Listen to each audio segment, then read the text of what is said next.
I swooned a bit when I saw this little milk glass picnic basket.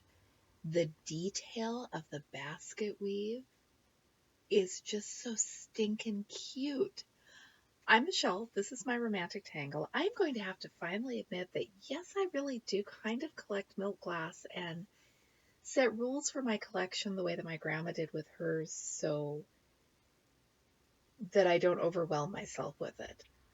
Something is missing here, and it totally changes the context of the quote. I think that was originally the outline of the state of Idaho. I love old barometers, even when they're plastic.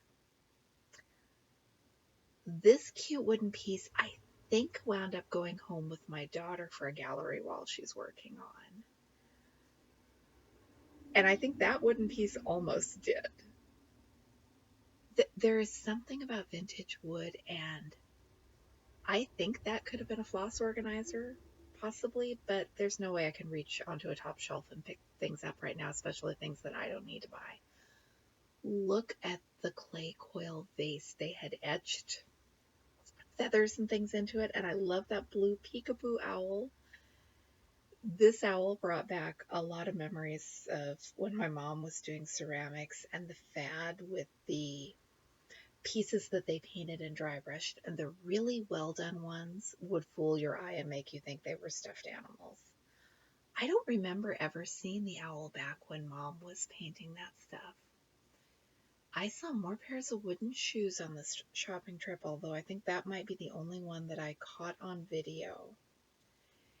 There's a cute little bicentennial bell.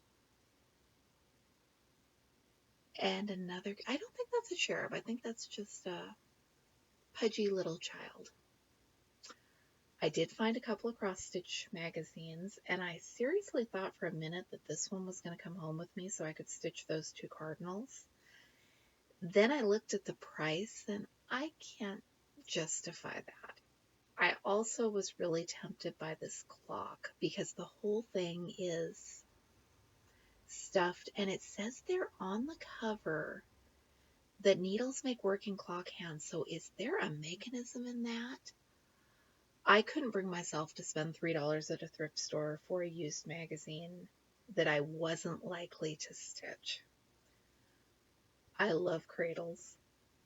The Tole painting on this one absolutely blew me away. It is gorgeous. And I know I keep saying that I have a cradle in my sewing room. Maybe I need to learn to Tole paint someday and add some flowers to the one I've already got. That's a thought.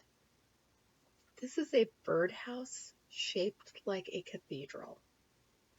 It is a $500 birdhouse shaped like a cathedral. And let me remind you that this is a thrift shop, not an antique shop. Apparently it's shaped like a specific cathedral. I would love to know the story behind this thing. I would love to know what ultimately happens to this thing, because it just kind of boggles my mind. I was tempted. A whole cloth quilt is one of those projects that I would love to tackle someday. But the odds of my ever starting, let alone finishing this, and the idea that it is probably so old that the quilting lines might not wash out, and the $20 price tag were enough that I was able to walk away without any regrets. I don't know. It's one of those things that I think would be awesome to try someday, but am I ever going to carve out the hours it would take to actually do it? I'd say me know what you think, but I'm guessing what everybody thinks is probably not. Thanks for thrifting with us. I'm Michelle. This is my romantic tangle. And we found some fun stuff on this trip.